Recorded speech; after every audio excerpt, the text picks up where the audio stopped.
नमस्कार दोस्तों, मैं Sumit Chaudhary success plus current platform पर आप सभी का हार्दिक स्वागत करता हूं। तो दोस्तों, आज के इस वीडियो में हम चर्चा करने वाले हैं एक बहुत ही महत्वपूर्ण और बहुत ही इंटरेस्टिंग विषय के ऊपर, जो कि जुड़ा हुआ है एक डिबेट से। और ये डिबेट होगी डॉक्टर भीमराव अंबेडकर और महात्मा गांधी के विचारों के दरमियान। दोनों नेताओं को आप भली भांति जानते हैं, किसी इंट्रोडक्शन के मोहताज नहीं है। एक तरफ डॉक्टर भीमराव अंबेडकर हैं, जिनको फादर ऑफ इंडियन कॉन्स्टिट्यूशन कहा जाता है, और दूसरी तरफ महात्मा गांधी हैं, जिनको फादर ऑफ नेशन कहा जाता है। दोनों नेताओं का भारत की आज़ादी में और आज़ादी के बाद भारत किस दिशा में जाएगा, उसमें एक अहम योगदान रहा है। एक तरफ डॉक्टर भीमराव अंबेडकर हैं, जिन्होंने संविधान सभा में रहते हुए संविधान को निर्माण करने में महत्वपूर्ण भूमिका निभाई।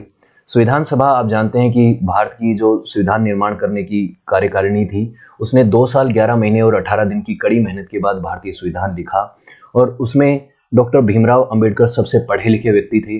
उन्होंने दुनिया भर के कई संविधानों का अध्ययन किया, डबल पीएचडी थे वो लॉ में, इसलिए इनको फादर ऑफ इंडियन कॉन्स्टिट्यूशन कहा जाता है। उन सभी संविधान सभा के मेंबर्स का जो रोल है उसको भी हम क्रेडिट देते हैं, लेकिन इनका रोल सबसे ज़्यादा रहा है, इसलिए इनको भारतीय संविधान का निर्माता कहा जाता है। दूसरी तरफ है राष्ट्रपिता महात्मा गांधी, जिनको विश्व इतिहास के सबसे इन्फ्लुएंशियल लोगों में गिना जाता है, जिन्होंने भारत की आज़ादी की लड़ाई में अहम योगदान निभाया। सत्य और अहिंसा के मार्ग पर चलते हुए इन्होंने अंग्रेजों का विरोध करने में फ्रीडम स्ट्रगल के कई सारे मोमेंट्स को लीड किया।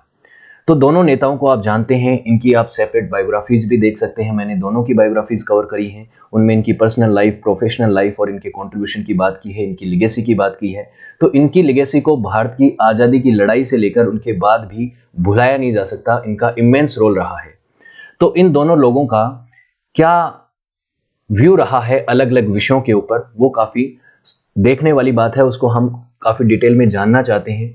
और वो विषय हैं जाति, धर्म, अंतर्जातीय विवाह, लोकतंत्र, ग्राम स्वराज। इन सभी विषयों पे ऊपर इन दोनों नेताओं के अलग अलग विचार थे।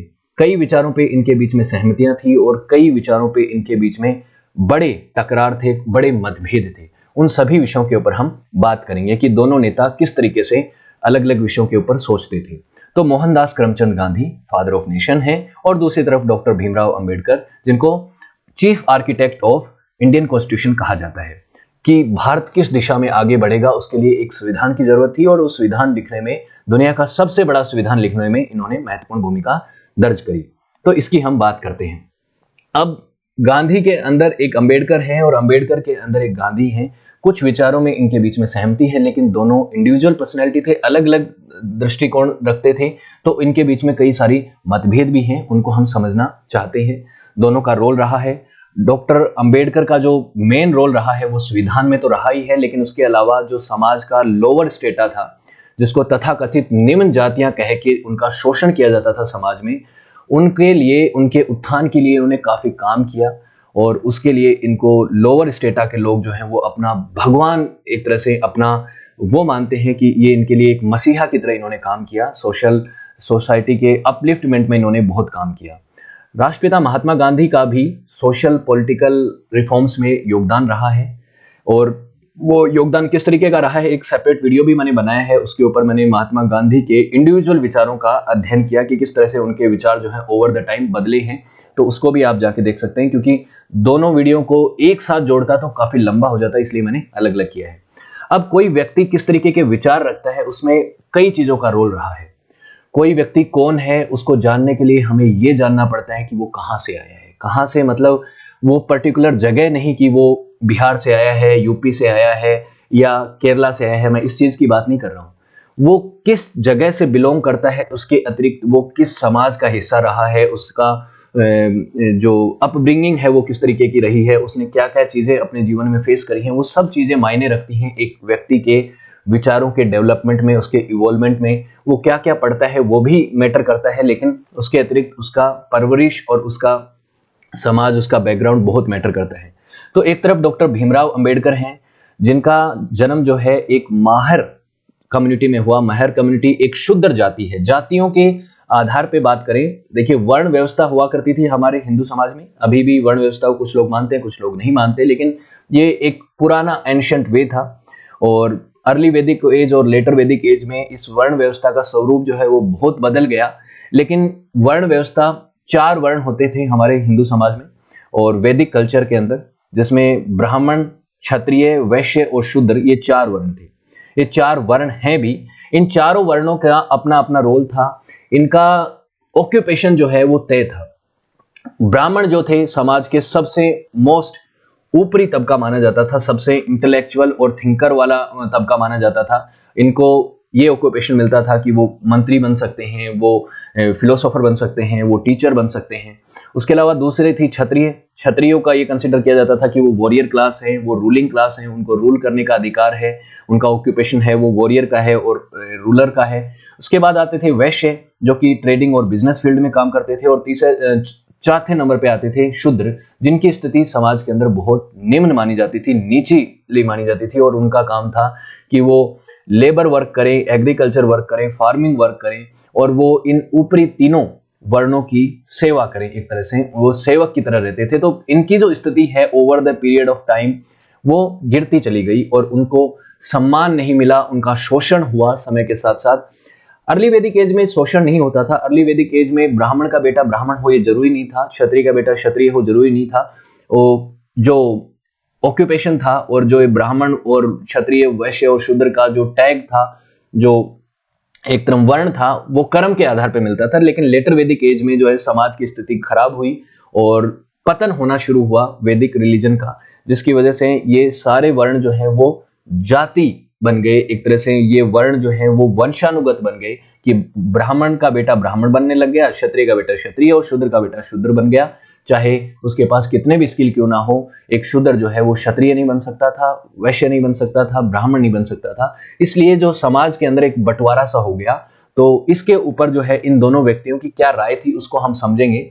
तो भीमराव अंबेडकर, जिनका जन्म जो है वो शूद्र जाति में हुआ, महार जाति में हुआ, जिसकी वजह से इनको बहुत कुछ कठिनाइयों का सामना करना पड़ा, बहुत सारे ह्यूमिलिएशन का सामना करना पड़ा। इनको अनटचेबल, अस्पर्श की तरह ट्रीट किया जाने लगा। इन्होंने अपने स्कूल से लेकर उसके बाद आगे चल के जब इनका कैरियर था, अच्छे पढ़े लिखे होने के बावजूद भी इनको बहुत कुछ कठिनाइयों का सामना करना पड़ा, ह्यूमिलिएशन का सामना करना पड़ा। डॉक्टर अंबेडकर की ये जो महार जाति थी, ये स्ट्रीट स्वीपर थी। स्ट्रीट्स में सफाई करने वाले कर्मचारी जिस तरह से काम करते हैं उस तरह से काम था इनका। लेकिन डॉक्टर अंबेडकर ने इस चीज को चुनौती दी कि वो ये काम नहीं करेंगे, वो पढ़ लिख कर कुछ अलग करना चाहते हैं और बहुत कुछ वो करना चाहते थे और उसमें उनको सफलता भी मिली। वो ऐसे पहले दलित व्यक्ति बने जिन्होंने हायर एजुकेशन को हासिल किया और हायर एजुकेशन के बाद वो बाहर भी गए, बाहर भी पढ़ाई की उन्होंने। और उन्होंने इतनी सारी डिग्रियां पढ़ी कि आप देखेंगे कि संविधान सभा में और कई जो फ्रीडम स्ट्रगल के जो नेता थे उनके पास इतनी डिग्रियां नहीं थी। बहुत पढ़े लिखे व्यक्ति थे वो, जिसकी वजह से उनके मन में बहुत सारी चीजें डेवलप हुई। उनका जो पॉलिटिकल करियर है, जिसकी वजह से उन्होंने पॉलिटिक्स को ज्वाइन किया, उसका मेन मकसद ये था कि वो बैकवर्ड क्लास के जो राइट्स हैं उसके लिए लड़ेंगे और बैकवर्ड क्लास का उत्थान करेंगे। उनके साथ जो भेदभाव हो रहा है, उनका जो ऑपरेशन हो रहा है, उनके साथ जो ह्यूमिलिएशन हो रहा है, उसको वो इस समाज से हटा के मानेंगे। ये इनइक्वालिटी को वो हटाना चाहते थे, इसके वो पूरी तरह से अगेंस्ट थे। तो इस तरीके के व्यक्ति वो थे। उनका इस तरह से एक तरह से बैकग्राउंड रहा, इस फेज से वो आए थे। और दूसरी तरफ थे महात्मा गांधी। महात्मा गांधी का जन्म जो है पोरबंदर में हुआ। 2 अक्टूबर 1869 को जन्म होता है। वैश्य समाज में उनका जन्म हुआ। जो तीसरा आपका वर्ण था, जो इसका काम था कि ट्रेडिंग फील्ड में करना था, बिजनेस क्लास में होना था, वहां पे हुआ। तो एक जाति के आधार पे देखें तो वो अपर कास्ट में ही आते थे, बिजनेस क्लास में आते थे। और उनके पिता जो थे वो एक पोरबंदर का जो राज्य था उसके दीवान थे। तो पॉलिटिकली भी उनका बैकग्राउंड जो था वो स्ट्रॉन्ग था। उसके बाद बात आती है कि उनकी जो विचारधारा थी उसमें उनकी मदर का भी रोल था, क्योंकि उनकी मदर जो थी वो एक रिलीजियस वुमेन थी। वो वैष्णविज्म को मानती थी, भगवान विष्णु को अपना चीफ गॉड मानती थी। उसके अलावा इनके ऊपर जो जैन धर्म है उसका भी इम्पैक्ट पड़ा, जो इस तरीके की फिलोसफी को का प्रचार प्रसार करता है, सत्य और अहिंसा के मार्ग पर चलने के लिए आपको मोटिवेट करता है। इन चीजों को मानते थे। साथ ही भगवत गीता को अपनी स्पिरिचुअल गाइड मानते थे। तो एक तरफ है महात्मा गांधी जो कि पूरी तरीके से रिलीजियस व्यक्ति हैं, रिलीजन को काफी महत्व देते हैं, भगवत गीता के रास्ते पे चलने की बात करते हैं। और दूसरी तरफ डॉक्टर अंबेडकर हैं जिनको धर्म के उस वर्ण सिस्टम का ह्यूमिलिएशन का सामना करना पड़ा, किसी भी स्तर पे हो, चाहे वो उसका गलत तरीके से धर्म के लोगों ने अलग तरीके से उसको डिकोड करके कैसे भी करके समाज के लोअर तबके का शोषण तो किया, उस शोषण का वो शिकार बने, उस तरह से उनकी परवरिश हुई। और दूसरी तरफ महात्मा गांधी, जिनको इस तरीके की ह्यूमिलिएशन का सामना नहीं करना पड़ा, लेकिन वो रिलीजियस व्यक्ति थे, उन्होंने समाज का अध्ययन किया और उसके बाद उनके जीवन में क्या प्रभाव पड़ता है उसकी भी हम बात करेंगे। पेशे से दोनों व्यक्ति लॉयर तो रहे हैं, नेशनलिस्ट भी थे, एंटी कॉलोनिस्ट एक्टिविस्ट दोनों ही थे, तो मास के लीडर थे, दोनों ही मास के लीडर थे। तो इस पॉइंट ऑफ व्यू से देखा जाए, तो अगर प्रोफेशन से देखा जाए तो यहाँ पे वो सेम भी होते हैं। उसके बाद महात्मा गांधी ने नॉन वॉयलेंट मास मूवमेंट्स को लीड किया, चाहे वो नॉन कोऑपरेशन मूवमेंट हो, सिविल डिसोबीडियंस मूवमेंट हो, क्विट इंडिया मूवमेंट हो, जिसकी वजह से देश को आज़ादी हासिल करने में बहुत महत्वपूर्ण जो है सफलता हासिल हुई, क्योंकि इसकी वजह से जो है ब्रिटिश हुकूमत की जो पकड़ है भारत के अंदर वो कमजोर हो गई थी, क्योंकि गांधी ने कई सारे मास मूवमेंट्स को लीड किया। यहाँ पे ये चीजें हुई। अब महात्मा गांधी और इनके विचार जो है वो जाति के ऊपर किस तरह से इवॉल्व हुए, क्या इनके व्यूज थे जाति, धर्म और विभिन्न सब्जेक्ट्स के ऊपर, उसकी हम बात कर लेते हैं। गांधी जी के जो कास्ट के ऊपर व्यूज थे उसके ऊपर मैंने सेपरेट वीडियो बनाया है, कास्ट और इंटरकास्ट मैरिज के ऊपर, लेकिन थोड़ी थोड़ी चीजें जो है उस वीडियो की भी यहाँ पे आपको फिर से देखने को मिलेंगी। 4-5 स्लाइड में मैं आपको कवर करा दूंगा, फिर उसके बाद इनके कंपैरिजन को हम अच्छे से देखेंगे। तो गांधी जी का जो व्यू था कास्ट सिस्टम को लेकर वो ओवर द टाइम बदला है। शुरुआत में 1920 के दशक में आप देखते हैं और 1940 के दशक में आप देखते हैं, वो काफी बदला है, बहुत कुछ उसमें तब्दीलियां आई हैं। शुरुआत में महात्मा गांधी 1920 के दशक में ये मानते थे कि हिंदू समाज जो है, हिंदू धर्म जो है, उसमें हेरिडेटरी प्रोफेशन जो है उसको फॉलो किया जाना चाहिए और मस्ट फॉलो किया जाना चाहिए। हेरिडेटरी प्रोफेशन मतलब ब्राह्मण को ब्राह्मण का काम करना चाहिए वर्ण व्यवस्था के हिसाब से, शूद्र को शूद्र का काम करना चाहिए, वैश्य को वैश्य का काम करना चाहिए। ये सब बातें वो मानते थे और उनका मानना था कि ये वर्ण व्यवस्था जो है इसने भारत के हिंदुइज्म को एक तरह से प्रोटेक्ट किया है, इसको बचा के रखा है, इस वर्ण व्यवस्था ने इसका नुकसान नहीं किया, उनका ये मानना था शुरुआत में। उसके अलावा वो इंटरकास्ट मैरिज को, इंटर मैरिजेस को भी मना करते थे कि नहीं होनी चाहिए, अलग अलग जो जाति के लोग हैं उनको साथ में विवाह नहीं करना चाहिए, और अंतर जो रिलीजियस मैरिज है, इंटर रिलीजियस मैरिज, जो अलग अलग धर्मों के लोग हैं उनको तो बिल्कुल भी नहीं करना चाहिए, ये उनके पॉइंट ऑफ व्यू थे।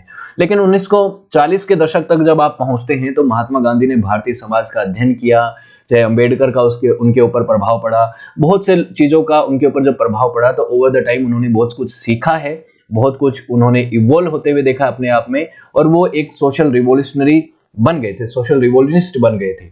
और उन्होंने ये कहा भी है अपने आखिरी समय पे कि देखिए मैंने समय के साथ साथ बहुत कुछ सीखा है, मैं बहुत इवॉल्व हुआ हूं, तो मैंने बहुत सी गलत चीजों के ऊपर गलत राय भी रखी है, बहुत सी चीजों के ऊपर अपनी गलत राय भी रखी है, तो मैं जब मर जाऊं तो मेरे बाद मेरे जो लिखित कर्म चीजें हैं उन सभी को मेरे साथ जला देना, दफना देना, क्योंकि मैं नहीं चाहता कि मेरी पुरानी चीजों के ऊपर कोई व्यक्ति जो है उनको सही मान के, पूरी तरह से सही मान के उस तरह से अपनी विचारधारा को डेवलप कर ले। क्योंकि मैंने तो समय के साथ साथ देखा है कि मैं अपने आप को पुरानी चीजों के ऊपर गलत साबित करता रहा हूं, लेकिन लोग जो हैं वो आगे वाली चीज को ना देखें, सिर्फ पहले वाली पढ़ ले, तो उससे क्या है कि एक भ्रम पैदा हो सकता है। तो ये बातें उन्होंने कही हैं, वो कभी भी इस चीज के खिलाफ नहीं थे कि उनको कभी क्रिटिसाइज नहीं किया जाना चाहिए।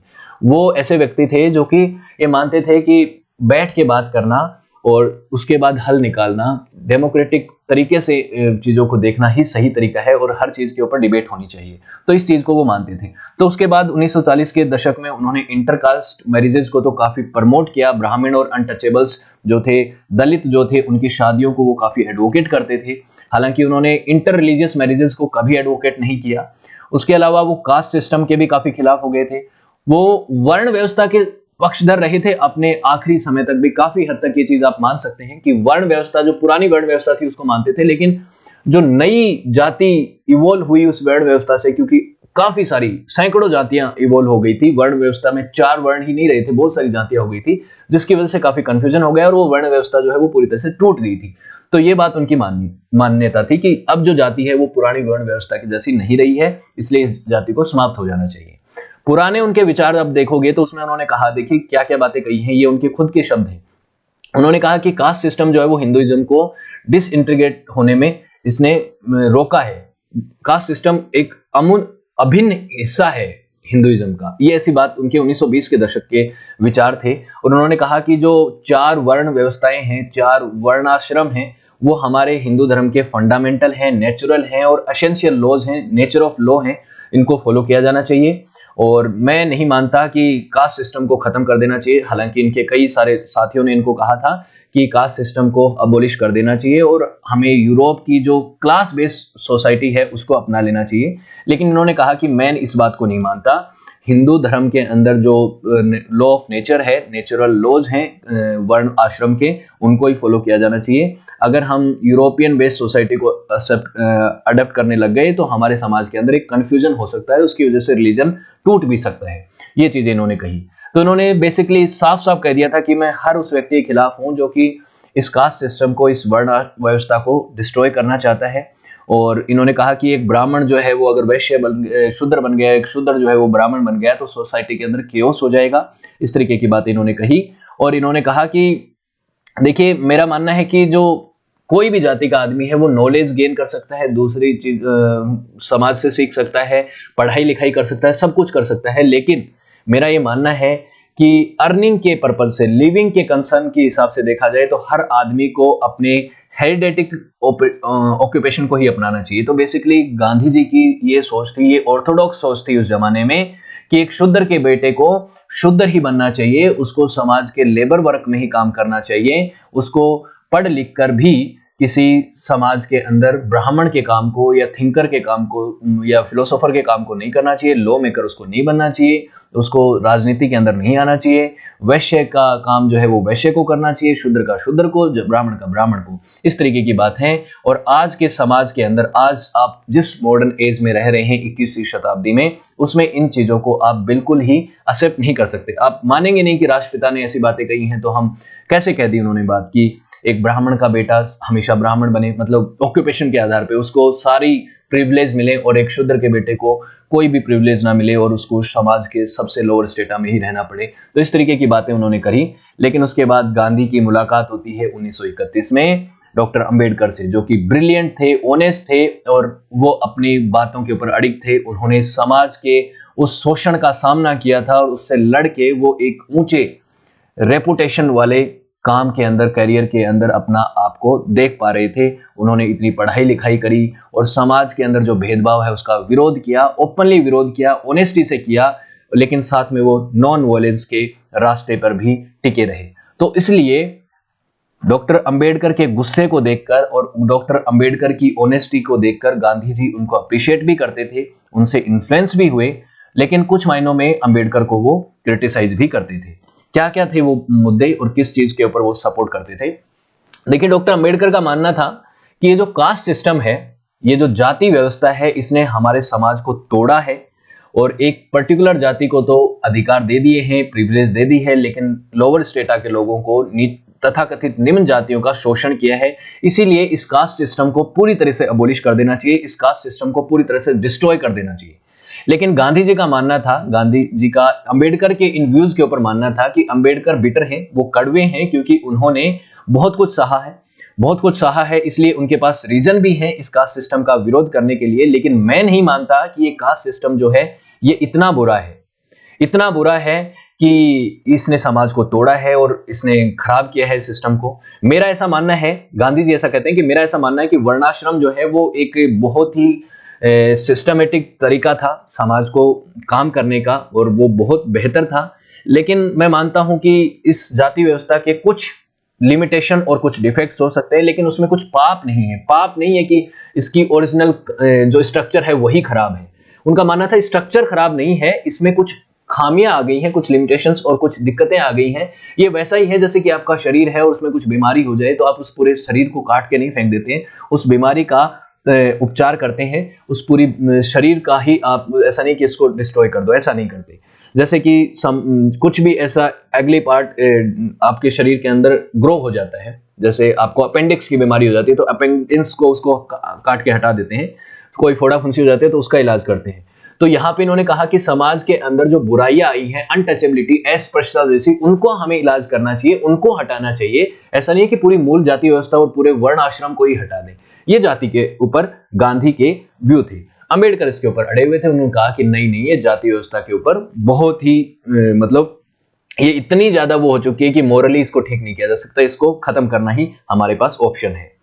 तो गांधी ने 1930 के दशक में थोड़े उनके विचार इवोल्व हुए थे। उन्होंने ये कहा कि वर्ण सिस्टम जो पुराना था मैं उसको मानता हूं, उसमें आज भी बिलीव करता हूं कि वो वर्ण सिस्टम सही था, हेरिडिटिक प्रोफेशंस को फॉलो किया जाना चाहिए। लेकिन आज की जो जाति है वो पुराने वर्ण सिस्टम को फॉलो नहीं करती। बहुत सारी जातियां हो गई हैं, अब ब्राह्मण ब्राह्मण नहीं रहा, वैश्य वैश्य नहीं रहा, शूद्र शूद्र नहीं रहा। सब जो है वो अपने ऑक्यूपेशन को और अपने जो मेन जो उनके की पॉइंट्स थे उनको भूल चुके हैं, इसलिए वर्ण सिस्टम जो है वो ब्रोक हो चुका है। अब हम सब जो है वो शूद्र बन चुके हैं, एक ही वर्ण है हमारा, अब हमारे बीच में कोई भेदभाव नहीं होना चाहिए। लेकिन फिर भी अगर किसी लोगों को वैनिटी है, इस चीज का घमंड है कि हम शूद्र नहीं कहना चाहते अपने आप को, तो सब अपने आप को ब्राह्मण कर लीजिए। मेरा ऐसा मानना है कि वो वर्ण व्यवस्था टूट चुकी है, अब जाति व्यवस्था जो है वो पुरानी वर्ण व्यवस्था को नहीं मान सकती। हालांकि मैं अभी भी मानता हूं कि पुरानी वर्ण व्यवस्था सही थी, इस चीज के ऊपर ये अड़े रहते हैं। तो जाति और वर्ण के ऊपर इनके जो विचार थे वो थोड़े कंफ्यूजन क्रिएट करने वाले थे, और दूसरी तरफ जात पात मंडल बना था, जात तोड़क मंडल, यानी जाति पाति को पूरी तरह से तोड़ दिया जाए, ऐसा मंडल था जिसका यह था कि हमें एक कास्ट लिस्ट हिंदुइज्म को प्रमोट करना है। इस समय अंबेडकर, गोरा जैसे कई सारे सोशल रिवॉल्यूशनिस्ट जो थे वो इस चीज के ऊपर काम कर रहे थे। गोरा कौन है, मैं उनके ऊपर सेपरेट बायोग्राफी करूंगा।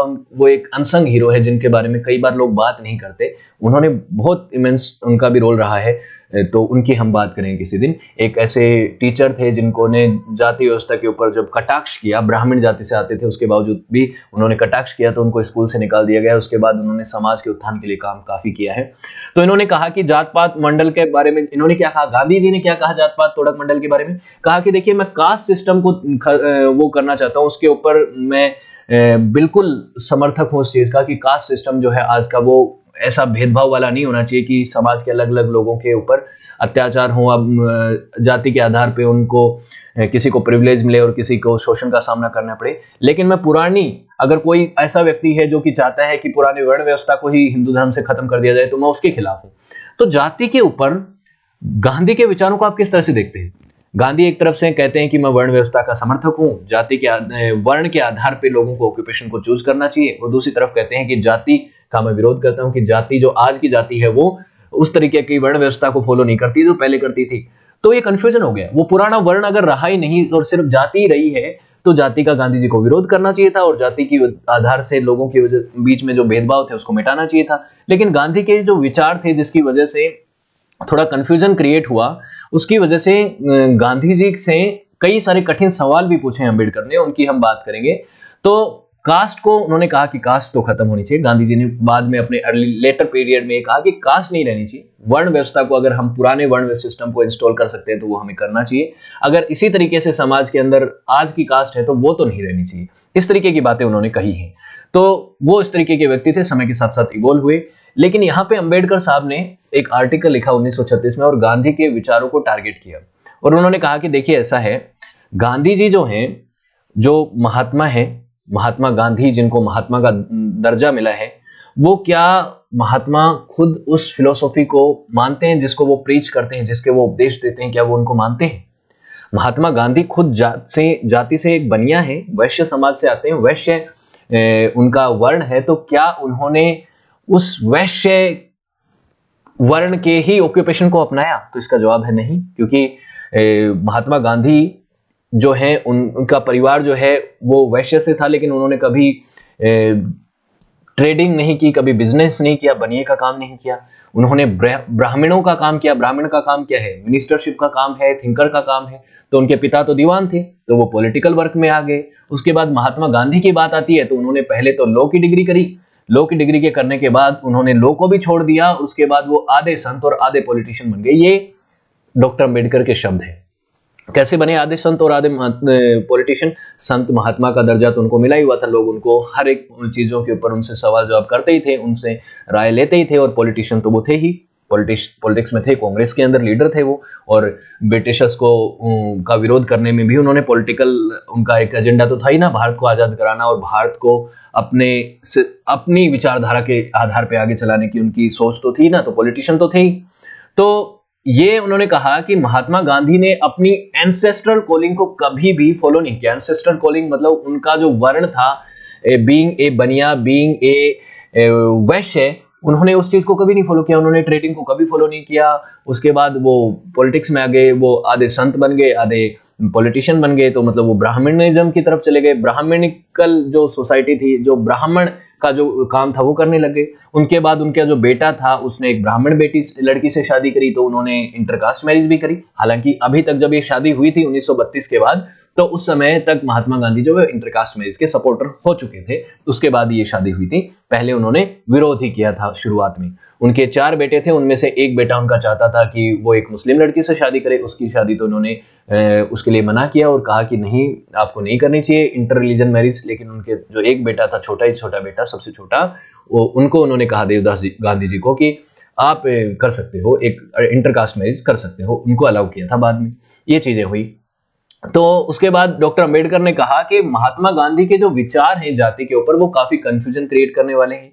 और वो कंफ्यूजन का कारण 2 कारण हो सकते हैं। जो महात्मा गांधी के विचारों के कंफ्यूजन क्रिएट हुआ, उसको ध्यान में रखते हुए अंबेडकर ने 2 कारण क्या बताए कि एक कारण तो ये हो सकता है कि महात्मा गांधी का जो टेम्परामेंट है वो कुछ इस तरीके का है कि वो चीजों को बहुत ही सिंप्लिसिटी से देखना चाहते हैं, एक बच्चे की तरह देखना चाहते हैं। और वो चाहते हैं कि आदमी जो है वो डिसेप्शन नहीं रखता, और वो इस तरीके से देखते हैं कि आदमी जो है वो समय के साथ साथ बदलता है, और उसको अगर सही तरीके से सही चीजें बताई जाएं तो वो इवॉल्व होगा और उसमें मॉरलिटी का जागरण होगा। मॉरलिटी जब उसमें जागृत होगी तो वो समाज के अंदर भेदभाव करना अपने आप ही छोड़ देगा। ऊंची जाति के लोगों के अंदर हम अगर एक मॉरलिटी का प्रवाह करें और मॉरलिटी को उनको समझाएं तो वो नीची जाति के लोगों के साथ नहीं करेंगे भेदभाव। वो मॉरली चीजों को करेक्ट करना चाहते थे।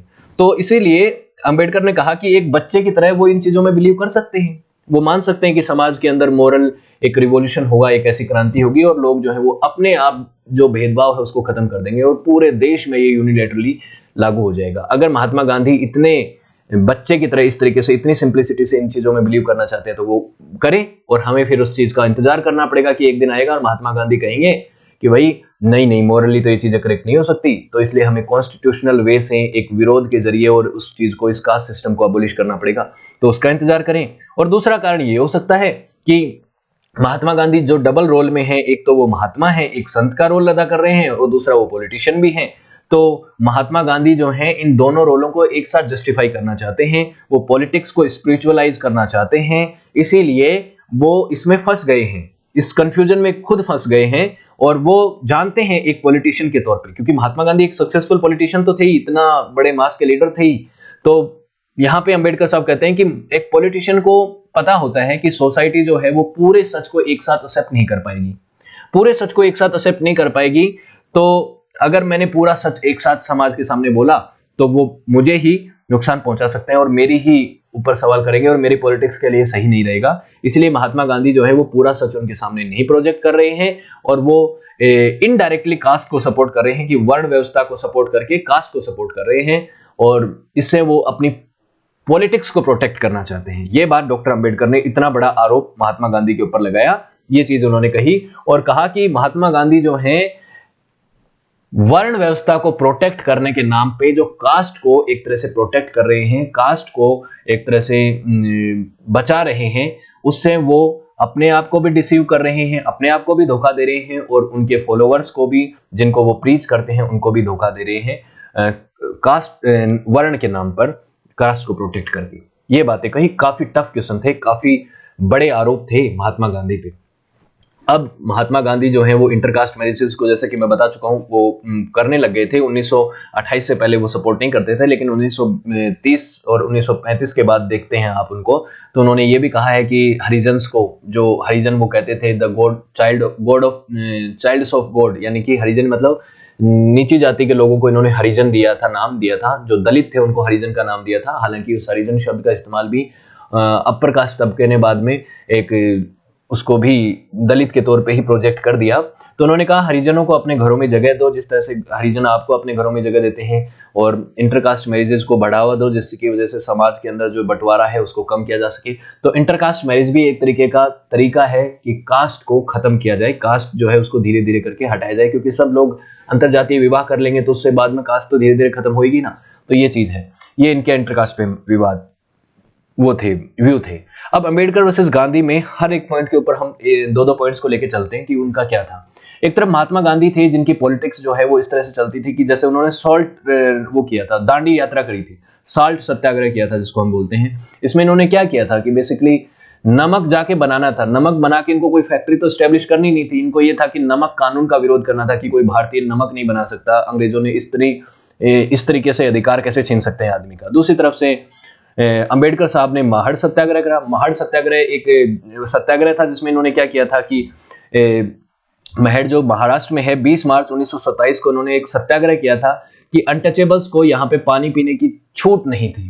उनको ये नहीं था कि परमिशन की आप अपना खुद जाके पानी पी सकते हैं। तो इन्होंने अपने हजारों के समर्थकों को ले जाके यहाँ पे पानी पिया था और इसका विरोध किया था कि हर आदमी को आप ये अधिकार उसका छीन नहीं सकते कि पानी जो कि एक नेचुरल रिसोर्स है उसका इस्तेमाल सबको बराबरी का मिलना चाहिए। वो किसी के लिए बना नहीं है, किसी की वो प्राइवेट प्रॉपर्टी नहीं है। तो पब्लिक प्रॉपर्टी के ऊपर जैसे गांधी ने नमक के ऊपर सत्याग्रह किया तो इन्होंने पानी के ऊपर सत्याग्रह किया।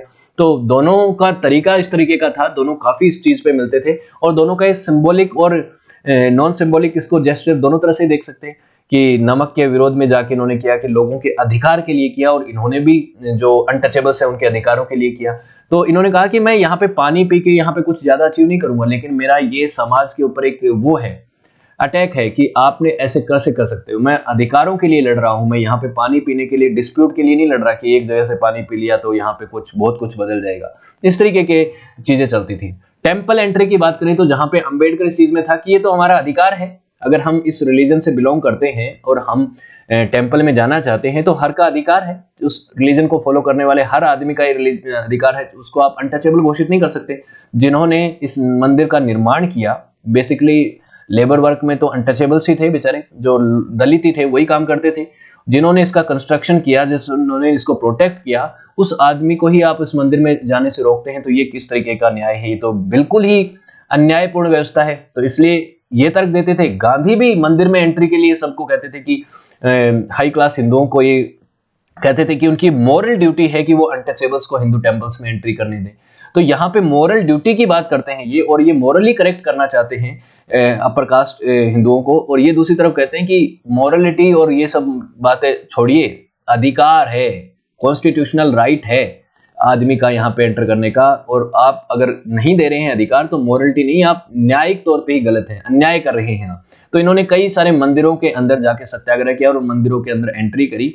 कई बार इनका विरोध भी हुआ, अपर कास्ट जो हिंदुओं ने इनका विरोध किया, उस विरोध का सामना करने के बाद भी इन्होंने कई सारे ऐसे सत्याग्रह करे। इन्होंने कभी किसी के खिलाफ हिंसा का काम नहीं किया, अंबेडकर ने भी नहीं किया और गांधी ने भी नहीं किया। दोनों ही इस चीज में भी वो थे कि हमें सब चीजें, सारे सत्याग्रह करने, सारे जो आंदोलन करने, मूवमेंट करने, वो अहिंसा के रास्ते ही करने हैं।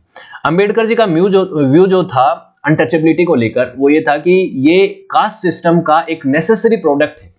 कास्ट सिस्टम जिस तरह से इवॉल्व हुआ है, जिस तरह से उसमें ऑक्यूपेशन जो है वो हेरिडेटिक हो गए हैं, वंशानुगत हो गए हैं, उसकी वजह से ये होना ही था, ये हुआ है। इसीलिए हमें इस कास्ट सिस्टम को डिस्ट्रॉय करना होगा। और दूसरी तरफ गांधी का मानना था कि ऐसा नहीं है कि कास्ट सिस्टम की वजह से अनटचेबिलिटी का राइज हुआ है।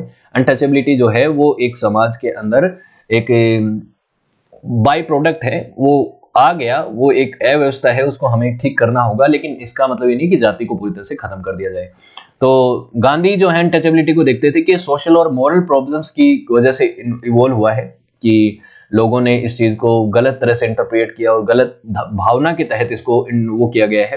प्रॉब्लम सही, मॉरल प्रॉब्लम है, लेकिन अंबेडकर का मानना था कि नहीं, ये आइडियोलॉजिकल, इकोनॉमिक और पॉलिटिकल फैक्टर्स की वजह से हुआ है। जिन लोगों ने, जिनके पास पहले से पावर थी, जिनके पास पहले से उस तथाकथित वर्ण में होने की वजह से उनके पास जो प्रिविलेज आई, उस प्रिविलेज का इस्तेमाल करने के लिए अपने से नीचे वालों को उन्होंने दबाने की कोशिश करी है। इकोनॉमिक और पॉलिटिकल फैक्टर्स की वजह से ये चीजें हुई हैं। तो ये अनटचेबिलिटी पे उनके ऊपर उनके विचार थे। दोनों का मानना था अनटचेबिलिटी को हटाना चाहिए, लेकिन वो अनटचेबिलिटी क्यों इवॉल्व हुई उसके पीछे के फैक्टर्स वो अलग अलग मानते थे। अंबेडकर जी का मानना था कि जो अनटचेबल्स हैं, आगे चल के उन्होंने ये मानना लगा कि अनटचेबल्स को तो इस तरीके से समाज ने दरकिनार कर दिया है कि वो कम्युनिटी जो है वो हिंदू कम्युनिटी का पार्टी नहीं रही है। पहले वो मानते थे हिंदुओं का पार्ट है, लेकिन वो मानने लगे कि उनको इतना दूर कर दिया है हिंदू समाज ने, अपर कास्ट हिंदुओं ने, कि वो अपने आप में रिलीजन के अंदर एक रिलीजियस माइनॉरिटी हो चुकी है।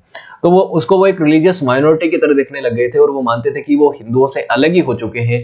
एक माइनॉरिटी ऐसी हो गई है, माइनॉरिटी बाई फोर्स, जिसको फोर्स के द्वारा क्रिएट किया गया है, ऊपर के तबकों ने उनको दूर करके उनको माइनॉरिटी के तौर पे बनाया है। तो ये चीज मानते थे। और दूसरी तरफ गांधी का मानना था कि अनटचेबल्स है वो भी इंटीग्रल पार्ट है हिंदू समाज का, इंडिया का, और ये अनटचेबिलिटी है ये तो एक सोशल इविल है जो over the time social morally incorrect होने की वजह से लोगों ने इसको बढ़ावा दिया है, इसका राइज हुआ है। तो ये बात माननी थी। और अंबेडकर का मानना था कि अनटचेबिलिटी को सोल्व करने के लिए हमें कानून की मदद लेनी चाहिए और कॉन्स्टिट्यूशनल रास्तों को अपनाना चाहिए। और दूसरी तरफ गांधी जी का मानना था कि मॉरल स्टिग्मा के तहत ही हम इसको सोल्व कर सकते हैं, समाज के अंदर सिर्फ कानून बना के नहीं बल्कि मॉरली लोगों को करेक्ट करके कि अनटचेबिलिटी गलत है, अस्पृश्यता मत रखो, तभी ये चीजें ठीक हो सकती हैं। ये बातें दोनों का मानना था। देखिए, दोनों की बातों से आप पूरी तरह से सहमत या असहमत हो या नहीं हो वो आपकी मर्जी है, लेकिन दोनों अपने अपने विचारों में आप देखेंगे कि मॉरली लोगों को ठीक करेंगे तो भी तो चीजें ठीक होंगी ही। अब वो किस स्तर पे होंगी वो बात अलग है। अंबेडकर का मानना था कि मॉरली लोग हो सकता है कुछ लोग मान लें, लेकिन पूरा समाज उस बात को नहीं मानेगा और मॉरलिटी से काम चलेगा नहीं। हमें कानून व्यवस्था बनानी चाहिए। जैसे कि हमारे अभी के संविधान में आर्टिकल 17 जो है ना फंडामेंटल राइट्स का, वो अनटचेबिलिटी को अबोलिश करने के ऊपर है कि अनटचेबिलिटी नहीं होनी चाहिए, अस्पृश्यता नहीं होनी चाहिए, वो कानूनी जुर्म है। एक व्यक्ति के साथ अगर आप अस्पृश्यता रखते हैं, छुआछूत रखते हैं और उसको जाति के आधार पे उसको अनटचेबल घोषित करते हैं, तो आप उसके फंडामेंटल राइट का हनन कर रहे हो, जो कि एक पनिशेबल एक्ट है। ठीक है। उसके बाद वर्ण सिस्टम जो था, जो पुराना वर्ण सिस्टम था 4 वर्णों वाला, उसको गांधी जी तो मानते थे। वो मानते थे कि कोई दिक्कत नहीं है, ये वर्ण व्यवस्था होनी चाहिए, हायरार्की भी होनी चाहिए, कोई दिक्कत नहीं है। और हेरिडेटिक ऑक्यूपेशन में गांधी जी को कोई दिक्कत नहीं नजर आ रही थी। लेकिन अंबेडकर इस वर्ण सिस्टम के कंप्लीटली खिलाफ थे। उनका मानना था कि हेरिडेटिक हायरार्की के हिसाब से जाति के आधार पे किसी का जन्म कहाँ पे हुआ है उस आधार पे उसको ऑक्यूपेशन उसके ऊपर थोप दिया जाए, ये बिल्कुल भी सही नहीं है। ये चीजें हैं। ये दोनों की अलग अलग विचारधारा थी। सेंटर ऑफ रिलीजन के ऊपर अंबेडकर का मानना था कि मैन एंड मैन के बीच में ही एक रिलीजन का सेंटर होता है। लोग आपस में किस आधार पे रहते हैं, किस तरीके से वो क्या बिलीव करते हैं, क्या वो फेथ है उनका, तो वो आपस के रिलेशंस के ऊपर ही उनका सेंटर रहता है और उस आधार पे उनको देखने का तरीका था। गांधी का मानना था कि रिलीजन का सेंटर जो है वो भगवान और जो आदमी है, इंसान है, उनका भक्त है, उनके बीच का रिलेशन है, वही उसका सेंटर है। मैन वर्सेस मैन नहीं है, man versus man and man के रिलेशंस के ऊपर सेंटर नहीं है। ये दोनों का रिलीजन के ऊपर पॉइंट ऑफ व्यू था। रिलीजियस स्पिरिचुअलिटी की बात करें तो अंबेडकर जो है वो वेद और जो हिंदू स्क्रिप्चर हैं पुराने, उनको डिनाउंस करते थे और कास्ट सिस्टम मानते थे कि उनकी वजह से ही इवॉल्व हुआ है। और दूसरी तरफ गांधी जो हैं वो कास्ट सिस्टम को बिल्कुल भी जोड़ के नहीं देखते थे रिलीजियस स्पिरिचुअलिटी से और इन टेक्सेस से, जिसकी वजह से गांधी ने तो गीता को हमेशा अपना स्पिरिचुअल गाइड बताया। और दूसरी तरफ ये अगर बात करें अंबेडकर साहब की, तो उन्होंने मनुस्मृति जैसी पुस्तक को जलाया तक है। मनुस्मृति जो कि एक हिंदू धर्म का एक बहुत ही कंट्रोवर्शियल बुक है, कंट्रोवर्शियल है, उसके ऊपर बहुत सारे विवाद हैं, बहुत सारी चीजें हैं। उसका मैंने एक सेपरेट वीडियो बनाया था। डॉक्टर अखिलेश चंद्र शर्मा के साथ एक वो डिबेट थी, उनके विचारों से आप कितनी सहमति रखते हैं या नहीं रखते हैं वो तो आप वहां पे जाके देखेंगे तभी आपको पता चलेगा। लेकिन मनुस्मृति ग्रंथ जो है उसके ऊपर मैंने भी कुछ बातें उसके इंट्रोडक्शन में बताई हैं, वो आप जाके देखिएगा कि उसका विवाद क्यों है। तो अंबेडकर और गांधी जी की अप्रोच भी इन चीजों को सोल्व करने के लिए, चाहे जाति का इशू हो चाहे या किसी भी और दूसरे इश्यूज के ऊपर, अलग अलग थी। गांधी जी का ऐसा मानना था कि जो कास्ट हिंदू हैं, उन जो अपर कास्ट हिंदू हैं, उनको हमें कन्विंस करना पड़ेगा, मोरली उनके ऊपर प्रेशर बनाना पड़ेगा, उनको मोरलिटी समझानी पड़ेगी ताकि वो रिलीजियस इस चीज़ों को समझें, उस पॉइंट ऑफ व्यू को समझें कि हमारी ये ड्यूटी है कि हम लोअर स्टेटा को रिलीजियस पॉइंट ऑफ व्यू से उनको मतलब कास्ट के आधार पर उनमें कोई भेदभाव ना करें, उनका शोषण ना करें।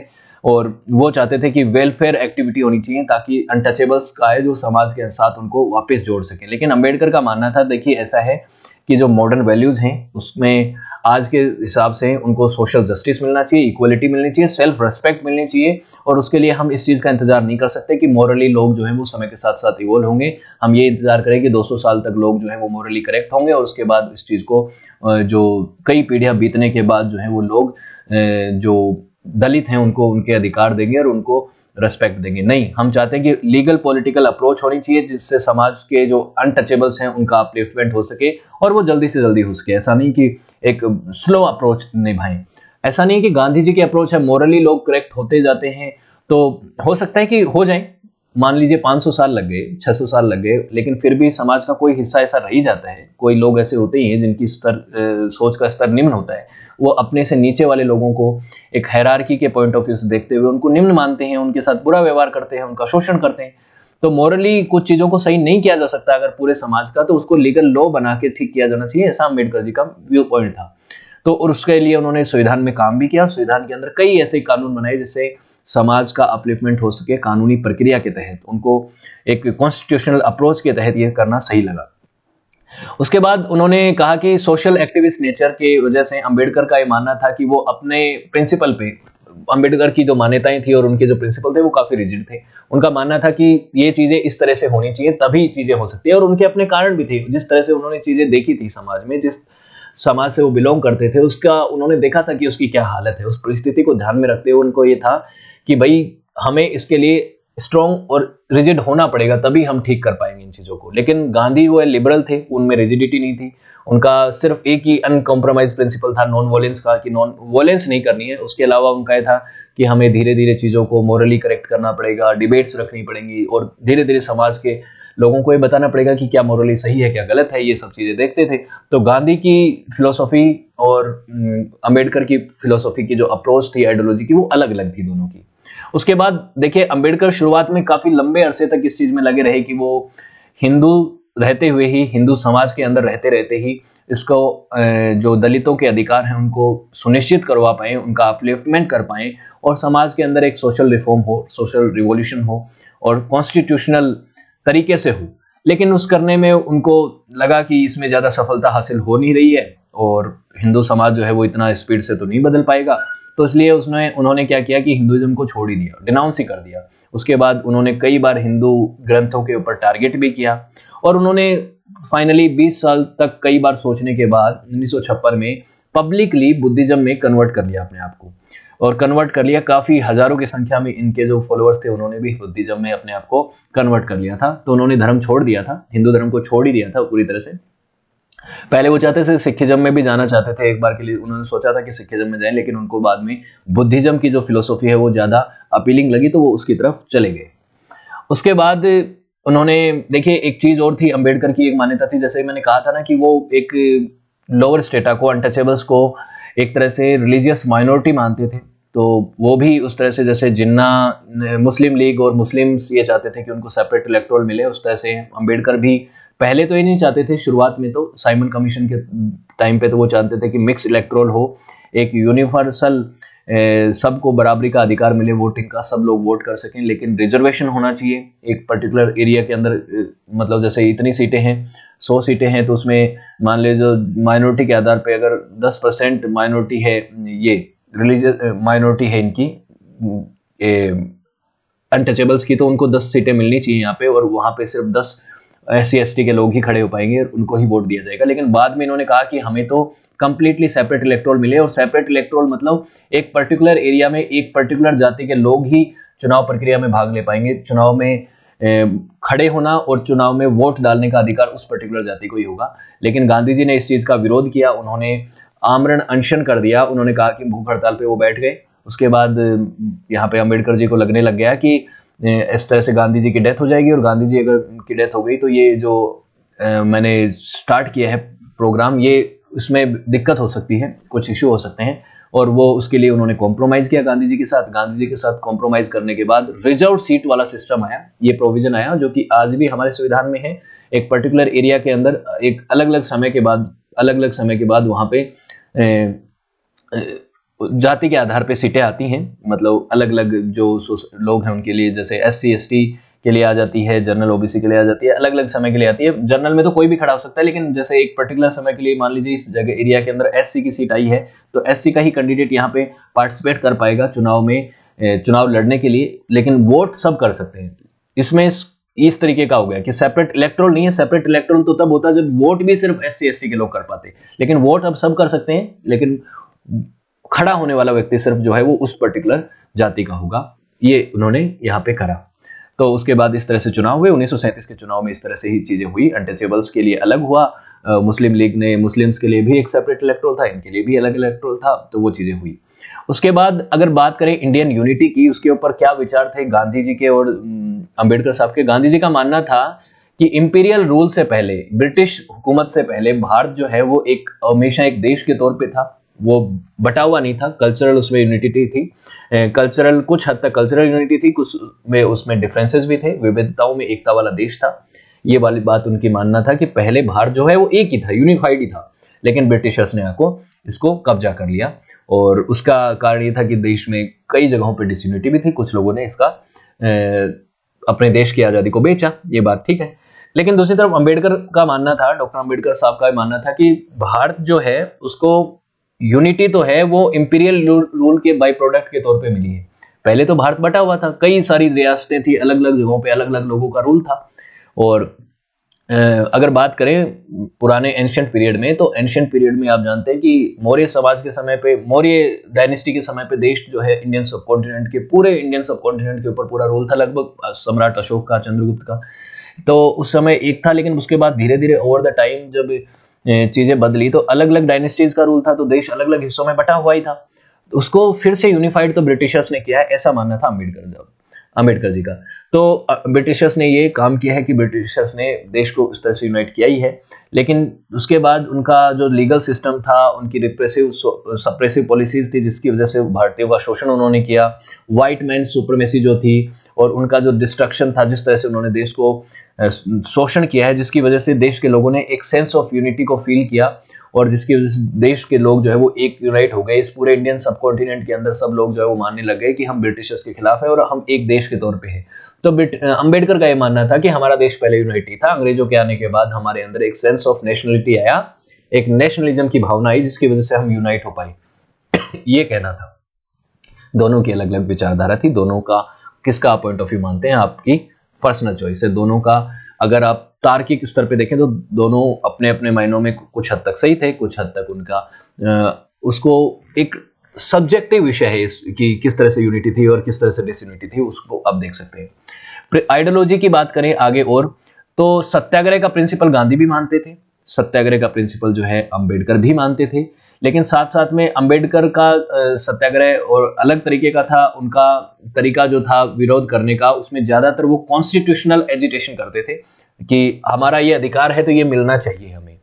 दूसरी तरफ गांधी का प्रिंसिपल था सत्याग्रह का, नॉन कोऑपरेशन का, सिविल डिसोबीडियंस का, जिसकी तरह से वो उसके ऊपर उनको सफलता भी हासिल हुई। दोनों को ही सफलता हासिल हुई है, दोनों तरह से। अंबेडकर को अपने तरीकों से सफलता हासिल हुई, गांधी जी को अपने तरीकों से भी सफलता हासिल हुई। तो ये चीजें हुई हैं। उसके बाद ये है कि डेमोक्रेसी के ऊपर क्या पॉइंट ऑफ व्यू से, दोनों ही महात्मा गांधी और अंबेडकर दोनों डेमोक्रेसी में बिलीव करते थे कि देश जब आजाद हो तो उसके बाद यहाँ पे डेमोक्रेसी होनी चाहिए। और लेकिन डेमोक्रेसी के अंदर भी कई अलग अलग तरीके की सरकारें होती हैं। रिपब्लिक के अंदर जैसे सरकारें होती है ना, parliamentary form of government, presidential form of government, और भी तरीके की सरकारें होती हैं। तो अंबेडकर जो है वो पार्लियामेंट्री फॉर्म ऑफ गवर्नमेंट के एकदम प्योर सपोर्टर थे, लेकिन गांधी जो है पार्लियामेंट्री फॉर्म ऑफ गवर्नमेंट के बहुत ज्यादा सपोर्टर नहीं थे। उनको इस चीज को मानना था आगे चल के, लेकिन उनके लिए लिटिल रिस्पेक्ट थी। गांधी की तो डेथ हो गई थी 1948 में, जनवरी 1948 में। संविधान बन के पूरी तरह से बना है 1949 के अंदर। 26 नवंबर 1949 को संविधान पूरा तैयार हुआ। तो जब 26 नवंबर 1949 को पूरी तरह से बना, तभी तो ये तय हुआ कि पार्लियामेंट्री फॉर्म ऑफ गवर्नमेंट पूरी तरह से भारत पे लागू होगी, इस तरह से होगी। गांधी अगर जीवित होते जब संविधान पूरा बन रहा था, तो वो और चीजों में भी कुछ तब्दीलियां करवाते ही, कुछ ना कुछ उनका जितना हो रहा था, उनकी बात सुनी जाती थी, तो कुछ कुछ चीजें हो सकता है चेंजेस होते उसमें। फ्रीडम की बात करें तो अंबेडकर जी का मानना था, डॉक्टर अंबेडकर साहब का मानना था कि freedom of religion, free citizen and separation of state and religion, यही है सच्चे मायनों में फ्रीडम, जिसमें आपको रिलीजन और स्टेट को सेपरेट रखना है, सब सिटीजन्स को बराबरी के अधिकार हों, हर किसी को अपने रिलीजन को एक्सेप्ट करने का अधिकार हो। तो गांधी जी का एक अलग बिलीव था। उनका मानना था कि फ्रीडम ऑफ रिलीजन तो होना चाहिए, लेकिन उनका मानना ये नहीं था, उनका ये बिल्कुल भी मानना नहीं था कि पॉलिटिक्स और रिलीजन को एकदम सेपरेट करना चाहिए। वो रिलीजन को पॉलिटिक्स के साथ रखना चाहते थे, उसका पूरा सेपरेशन नहीं रखना चाहते थे, ये चीज़ थी। लेकिन हमारा जो कॉन्स्टिट्यूशन बना उसमें अम्बेडकर साहब की चली और कोशिश यही करी गई पूरी तरह से। देखिए, पॉलिटिकल पार्टी अपने बेनिफिट के लिए रिलीजन का इस्तेमाल करती है, वो एक अलग विषय है, लेकिन संविधान के अंदर हमारा संविधान यही कहता है कि रिलीजन और पॉलिटिक्स एकदम अलग अलग है, सेपरेट है, उस पॉलिटिक्स के अंदर कोई इन्वॉल्वमेंट नहीं रहेगा। ग्राम स्वराज के ऊपर, पंचायती राज के ऊपर बड़ी गांधी की बहुत डीप फिलोसफी थी। हालांकि पंचायती राज पहले तो उसमें ही आया, हमारी एकदम जुड़ा नहीं था, बाद में अच्छे से जुड़ा आगे चल के 1990 के दशक में। लेकिन पहले इनका ये था कि रामराज, जो कि रामराज आप जानते हैं कि रामराज जो टर्म है उसमें राम राज्य की बात होती है। भगवान श्री राम ने जिस तरीके से आइडली साम्राज्य को चलाया, उसमें जिस तरह से उनका बताया गया है, उस तरीके से ये चाहते थे कि ग्राम राज जो है और राम राज जो है वो भारत के लिए सच्ची आज़ादी है। गांधी जी की ये विचारधारा थी। और अंबेडकर का मानना था कि अनटचेबिलिटी, कास्टिज्म और ये जो रियल नेचर है गाँव का, जिसकी वजह से गाँव के अंदर जो एक पर्टिकुलर जातियों को बहुत ज़्यादा शोषित किया जाता है और वहाँ पे इक्वलिटी, फर्टिनिटी के आइडियाज़ नहीं हैं, जिसकी वजह से अगर गांव के अंदर आप उनको पावर दोगे, वहाँ पे अगर आप ज़्यादा रीजनल रूल चलाओगे, मतलब डिसेंट्रलाइजेशन करोगे पावर का और गांव की ग्राम पंचायतों को ज़्यादा अधिकार दोगे, तो इससे क्या है कि सोशल हायरार्की और ज़्यादा प्रमोट होगी और इनइक्वालिटी और डिस्क्रिमिनेशन कभी खत्म नहीं होगा समाज के अंदर। इसलिए अंबेडकर का मानना था कि एक स्ट्रॉन्ग सेंटर होना चाहिए, टॉप डाउन अप्रोच होनी चाहिए। टॉप डाउन अप्रोच, सेंटर ज़्यादा पावरफुल, राज्य उससे कम वीक, लेकिन राज्य के पास भी पावर है, लेकिन राज्य के बाद नीचे चलते चलते ग्राम पंचायत तक पहुंचते हैं आप, तो चीज़ें होती हैं, उनके पास लिमिटेड अथॉरिटी होती है, लिमिटेड वो काम करते हैं, ये चीज़ें हैं। लेकिन गांधी जी का मानना था कि पूरी तरह से पावर का डिसेंट्रलाइजेशन होना चाहिए और पावर गाँवों के पास, ग्राम पंचायतों के पास सेल्फ सफिशिएंट पावर होनी चाहिए ताकि वो सेल्फ ऑटोनॉमी को चला सकें। डिसेंट्रलाइजेशन पावर का मानते हैं। देखिए, ये एक विषय है चर्चा का, सेंट्रलाइजेशन डिसेंट्रलाइजेशन के फायदे नुकसान दोनों हैं, तो ये चीज़ें थी। लेकिन अम्बेडकर का मानना था कि देखिए, गाँव के अंदर जो है एक पर्टिकुलर लोगों के पास, एक पर्टिकुलर जाति के लोगों के पास पावर है और ये अगर उनको हम और पावर देंगे तो वो वही लोगों को पावर मिलेगी और जो समाज का जो लोअर स्टेटा है वो वापस उससे वंचित रह जाएगा। इसके लिए हमारा देश अभी तैयार नहीं है, ऐसा मानना था अम्बेडकर साहब का। अब मशीनीकरण के ऊपर बात करें तो अम्बेडकर और गांधी जी के व्यू इस पे भी बहुत ज्यादा डिसएग्री थे वो दोनों। दूसरी एक तरफ अम्बेडकर का मानना था कि आधुनिकीकरण और मशीनीकरण जो है वो हमारी सभ्यता को बहुत फायदा पहुंचाएगा। इसका एग्जाम्पल के तौर पे उन्होंने देखा कि यूरोप के अंदर जो औद्योगिक क्रांति आई उसका उनको बहुत फायदा हुआ, लेकिन उसके कुछ नुकसान भी तो हुए ही हैं, ऐसी बात नहीं है। औद्योगिकरण के बाद आपने सोशलिज्म का मोमेंट देखा, किस तरह से जो वर्कर्स है उनके साथ किस तरीके का व्यवहार हुआ, क्या क्या चीजें हुई। तो मशीनीकरण के फायदे और नुकसान दोनों ही हुए हैं, वो चीज थे। तो अंबेडकर साहब जो उसके फायदों की बात करते थे, वो गांधी कहते थे कि मशीनीकरण ने जो है सोशियो इकोनॉमिक ऑर्डर को डिस्टर्ब कर दिया है, उसको एक्सप्लॉइट कर दिया है, तो इसका नुकसान होता है। इसलिए वो कुटीर उद्योग को, चरखा चलाने वाली चीजों को ज्यादा प्रमोट करते थे, कुटीर उद्योगों को प्रमोट करने की बात करते थे। सिमिलरिटीज भी थी, देखिए दोनों के अंदर भेदभाव की तो बात है ही, मतभेदों की तो बात हमने की है। गांधी दोनों और अंबेडकर दोनों ही मानते थे कि एजुकेशन का जो आइडिया है उसमें बहुत बिलीव करते थे कि शिक्षा बहुत बड़ा वेपन है किसी आदमी में बदलाव का और देश के उत्थान के लिए। इंडिविजुअल डिजायर, मतलब किसी भी आदमी को चाहे इंडिविजुअल चेंज करनी हो, चाहे रिफॉर्म्स करनी हो, चाहे नेशन बिल्डिंग करनी हो, एजुकेशन का बहुत महत्वपूर्ण वो है, महत्व है। दोनों नेताओं का ये भी मानना था कि फ्रीडम ऑफ रिलीजन होना चाहिए हर व्यक्ति के पास। कोई आदमी किसी भी धर्म को अपनाना चाहता है, क्या दिक्कत है? ऐसा नहीं है कि इस देश के अंदर इस पर्टिकुलर रिलीजन के लोग रहे और ये चीज़ें नहीं मानते थे। फ्री सिटीजनशिप होनी चाहिए। दोनों का ये मानना था कि जो रिलीजन है वो सोशल इंप्रूवमेंट और चेंज का एक बहुत बड़ा एजेंट है, लेकिन उस पर भी एक अलग अलग डीप एनालिसिस करें तो दोनों की अलग सोच थी उसके ऊपर कि किस तरह से रिलीजन को एक मोरली करेक्ट करना चाहता था, एक कॉन्स्टिट्यूशनल वे से ठीक करनी चाहते थे। अंबेडकर और गांधी दोनों का ही ये मानना था कि राज्य के पास, स्टेट के पास लिमिटेड सोवरेन पावर होनी चाहिए और लिमिटेड अथॉरिटी होनी चाहिए गवर्नमेंट की। ऐसा नहीं है कि अनलिमिटेड पावर हो, मतलब डिक्टेटरशिप नहीं होनी चाहिए। और अल्टीमेटली जो लोग हैं, अल्टीमेट पावर जो है वो लोगों के अंदर होनी चाहिए। पावर, सोवरेनिटी जो है वो लोग हैं और वो ही अल्टीमेटली डिसाइड करेंगे। और गांधी जी का ये भी मानना था कि least governance is the best governance, कम से कम गवर्नेंस रहेगी वही सबसे बेस्ट है, ये चीज है। मतलब लोगों को पूरी तरह से लोगों को लॉ एंड ऑर्डर बना के दे सरकारें, उनको गवर्न करे, लेकिन उनके ऊपर हुकूमत ना चलाए, ये दोनों का मानना था। उसके अलावा गांधी और अंबेडकर साहब दोनों का यह मानना था कि नॉन वायलेंस के रास्ते पे हमें चलना चाहिए। नॉन वायलेंस को अपनाते थे, दोनों ही सत्याग्रह को भी मानते थे, लेकिन अंबेडकर के हिसाब से नॉन वायलेंस एक अलग तरीके से था। गांधी का कॉन्सेप्ट एकदम कंप्लीटली प्योर नॉन वायलेंस का था, वो पूरी तरह से हिंसा के समर्थक थे। लेकिन अंबेडकर मानते थे कि अगर आपके ऊपर हिंसा हो रही है या कोई भी ऐसी चीज हो रही है जिसके लिए आपको मजबूर होना पड़ रहा है वायलेंस के लिए, तो आप उसके लिए तैयार भी रहना चाहिए, आपको वो चीजें ध्यान रखनी चाहिए। तो दोनों ने सोशल रिफॉर्म्स के लिए हो या देश को आजाद कराने के मामले में हो, इन्होंने बहुत ज्यादा नॉन वायलेंस का ही साथ दिया है। नॉन वायलेंटी और डेमोक्रेटिक मीन से ही चीजों को किया है, पीसफुल तरीके से किया है। तो ये चीजें इन्होंने दोनों ने की हैं, ये सिमिलरिटीज हैं, आपको दिखती हैं। अब कंक्लूजन पे आप क्या पहुंचते हैं, आप किस कंक्लूजन पे पहुंचते हैं, आप अब उसका लिखिएगा कमेंट सेक्शन में, 4-5 लाइन लिखिएगा, जो भी आपको इतनी बड़ी डिबेट के अंदर समझ में आया, किस चीज को आप ज्यादा सपोर्ट करते हैं। अंबेडकर का मानना था, डॉक्टर अंबेडकर ये कहते थे कि सीरियसली हमें अगर समाज के अंदर उत्थान करना है, अनटचेबल्स का उत्थान करना है, जिसका उनका मेन मकसद था ये, तो उसका उनका ये था कि हमें एक इंस्टीट्यूशनल मैकेनिज्म को फॉलो करना पड़ेगा। इंस्टीट्यूशनल मैकेनिज्म किस तरह से कि कॉन्स्टिट्यूशन में लॉ एंड ऑर्डर बना के हमें ये करना पड़ेगा कि भाई अनटचेबिलिटी करोगे किसी के साथ तो आप गलत कर रहे हो और कानून आपके ऊपर एक्शन लेगा। इस तरीके से वो चीज़ों को करना चाहते थे। और वो चाहते थे कि ऐसा ना हो कि सिर्फ मॉरली चीज़ें ठीक नहीं होंगी और हमें उसको कानून बना के समाज के लोगों के जो अधिकारों को मार रहे हैं जो लोग, उनका अधिकार दिलाने के लिए हमें पर्टिकुलर कानून बनाना पड़ेगा। गांधी का ऐसा मानना था कि देखिए, डीप सेंस में वो चाहते थे कि कास्ट के अंदर भेदभाव ना हो, अगर जाति की बात हो तो जाति के आधार पर भेदभाव ना हो, तो उसको हमें ठीक करना है, इनटचेबिलिटी जैसी चीजों को, तो हमें समाज को एक मॉरली करेक्ट करना पड़ेगा, अवेकनिंग लानी पड़ेगी और उनको ये शेम का सेंस ऑफ शेम और गिल्ट फील करवाना पड़ेगा कि हम इन लोगों के साथ गलत कर रहे हैं, तो वो अपने आप धीरे धीरे सुधार करेंगे अपने आप में। जाति और वर्ण व्यवस्था के ऊपर ये था। हालांकि गांधी वर्ण व्यवस्था के काफी समर्थक रहे हैं कि वर्ण व्यवस्था जो थी पुरानी वो रहे तो ठीक, दिक्कत है, कोई दिक्कत नहीं है, लेकिन अनटचेबिलिटी जैसी चीजें नहीं होनी चाहिए।